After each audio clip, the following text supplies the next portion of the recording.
아래 사항들은 상담 시 기술보증기금 담당이 묻는 주요 질문과 답변입니다. 1. 어떤 기술인가? 2. 누가 개발할 것인가? 대답. 현재 연구소 인력 3. 대표자는 이 분야에 대해서 잘 알고 있는가? 4. 개발 후 판매는 원활하게 진행 가능한가? 5. 대출은 왜 필요한가?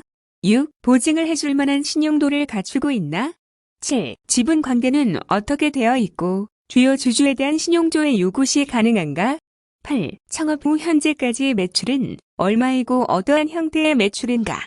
9. 대표자에 대한 일신상의 질문들에서 크게 벗어나지는 않으며 이번은 연구소 설립 관련 글은 연구소 설립 5가지 핵심 사항을 참조하시기 바랍니다. 그리고 6번, 7번 항목은 연관글인 기술보증기금 대출 상담 서류를 참조하셔서 정확하게 답변하셔야 하는 중요 사항입니다. 4. 상담 후 추가 서류 요청.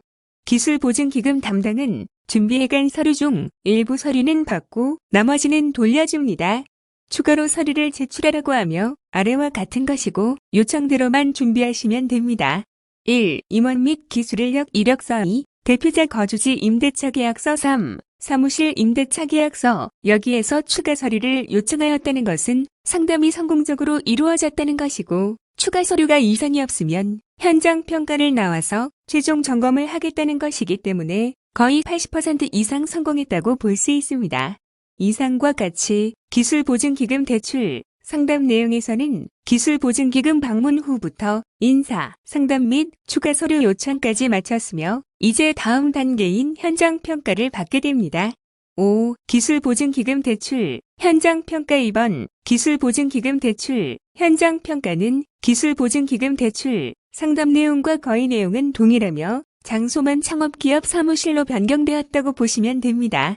기술보증기금 입장에서는 서류나 1차 상담을 통하여 얻은 창업기업의 정보가 일치하는지 최종 점검하는 절차입니다. 이제 현장평가 시 점검하는 주요 내용에 대하여 알아보겠습니다. 1. 현장평가 일정. 현장평가는 기술보증기금에서 요청한 추가 서류를 제출하고 나면 7에서 14일 이내에 나옵니다. 그러나 최근 송파구 법조타운이나 마곡나루역 남측에 입주한 윤복합 연구단지에 입주가 한꺼번에 이루어지면서 인근 기술평가센터의 현장평가 대기 기간이 상당히 길었던 사례가 있었으며 향후에도 비슷한 상황이 벌어질 수 있습니다. 2. 현장평가 시 준비 서류. 아직까지 제출해야 할 서류가 남았나 하실 수 있겠지만 정말 중요한 서류가 한 가지 있습니다. 바로 통장 거래 내역입니다. 즉, 법인 기업은 법인 통장의 거래 내역을 최소 3개월분을 복사 또는 은행의 홈페이지에서 출력하여 준비해 놓으라고 합니다. 그러나 최근에는 개인정보 보호 등의 이유로 줄어들고 있기는 합니다. 왜 통장 거래 내역을 확인할까요? 첫째, 창업기업이 대출을 위해 직원을 서류로만 등록하고 급여 지급을 하지 않고 있다면 이것은 단순히 자금 부족으로 인한 임금 체불이라기보다는 허위 사실에 해당합니다.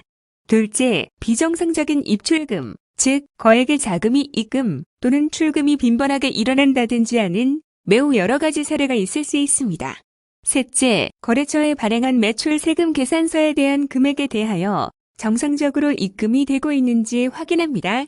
즉, 세금 계산서만 발행하여 매출을 허위로 부풀리고 있는가를 보는 것입니다. 그러나 현장 평가를 하는 모든 창업기업에게 통장 거래 내역을 요청하는 것은 아니고 필요성이 있을 때만 제출하라고 합니다. 3. 제품 완성도. 제품 완성도에 대해서는 1차로 연관 포스팅인 기술보증기금 대출 상담 내용에서 언급한 것과 동일합니다. 그렇지만 기술보증기금에 방문하여 상담 시에는 장소 및 장비 등으로 인해 충분한 설명이나 시연이 이루어지지 않았을 수 있으므로 현장 평가 시 확실하게 보여줄 수 있습니다. 아직 완성되지 않은 상태라면 보여줄 수 있는 최대한의 노력을 하는 것이 좋습니다. 또한 기획 단계이더라도 기술보증기금 상담 시보다는 좀 더 상세한 설명을 할 수 있는 PPT를 준비하여 발표함으로써 현장평가 준비를 성실하게 한 모습을 보여주는 것이 좋습니다. 4. 임직원 근무 여부. 연구소를 보유한 창업기업의 경우 연구소 소속의 연구원은 되도록이면 연구소 내에 위치하여 연구개발 활동을 하고 있는 것이 좋습니다. 타 부서의 직원들도 되도록이면 자리를 지키는 것이 좋습니다. 즉, 창업기업은 이제 막 시작하는 시기로서 구성원 모두가 열정을 갖고 무언가를 이루어 보려는 모습을 보여줘야 합니다. 그러나 4대 보험에 가입된 실제 인원보다 훨씬 많은 인원이 있으면 프리랜서가 과도하게 많이 운영하고 있다거나 다른 회사와 사무실을 공유하고 있다고 오해받을 수 있습니다. 5. 창업기업 업무 환경. 사무실이 좋은 건물에 위치하여 쾌적하고 안정감 있는 업무 환경이라면 현장 평가에 긍정적인 영향을 미칠 수 있습니다. 그러나 창업기업이 과도하게 고가의 임차료를 지불하면서 상황에 맞지 않는 지출을 하고 있다면 좋지 않은 인상을 줄 수도 있으니 신중을 기해야 합니다. 6. 기술보증기금 대출 완료.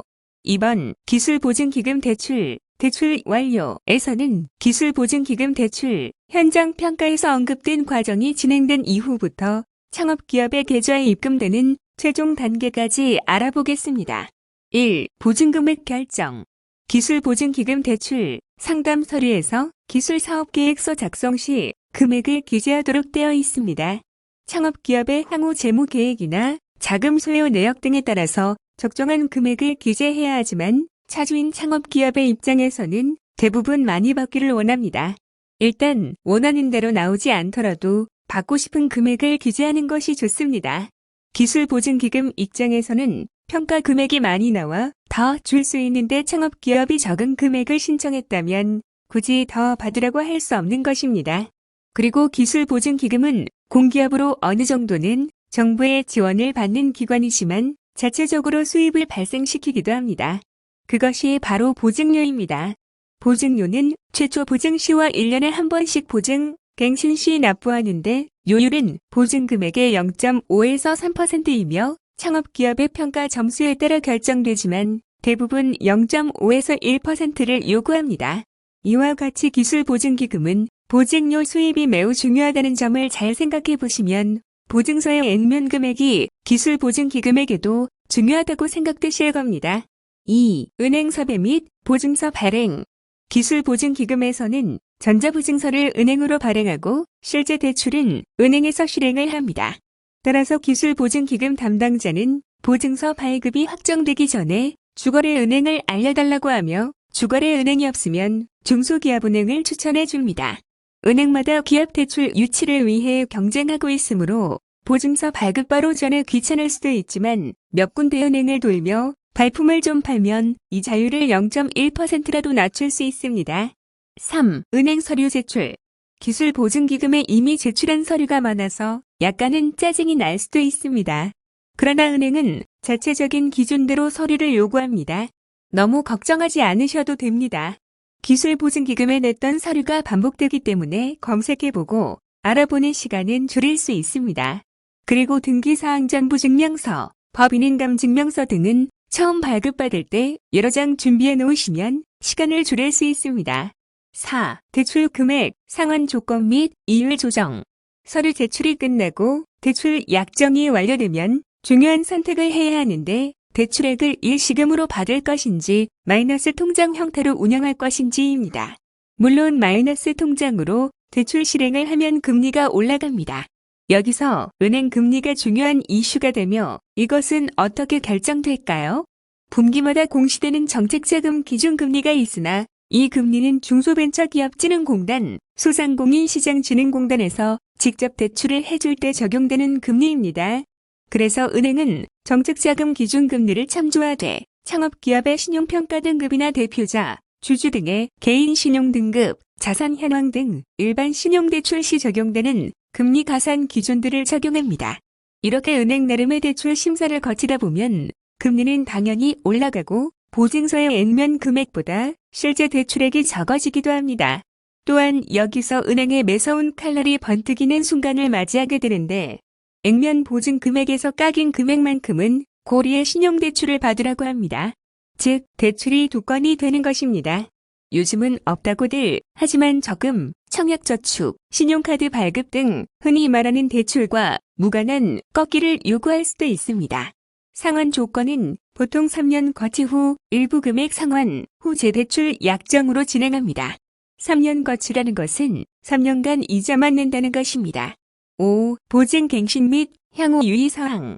1년에 한 번씩 돌아오는 보증갱신은 참 신경 쓰이는 일인데 사업 운영이 원활하지 않아 최초 사업 계획대로 되지 않았다면 보증갱신이 어려워질 수도 있습니다. 그러나 너무 걱정하지 않으셔도 됩니다. 은행이 기업의 상황이 어려워지면 재대출 약정을 하지 않거나 재대출 약정을 하더라도 매우 부담되는 일부 대출금을 상환하라고 하는데 기술보증기금은 그 정도는 아닙니다. 그렇다고 해서 안심할 수는 없습니다. 1년에 한 번씩 돌아오는 보증갱신은 그때만 신경 써야 할 일이 아니라 평소에 잘 관리해야 할 사항이며 최소한의 사항은 유의해야만 합니다. 매출, 지출, 수익 등 비록 매출액이 적더라도 이익을 남기는 재무제표가 되어야 합니다. 물론 쉽지 않은 일입니다.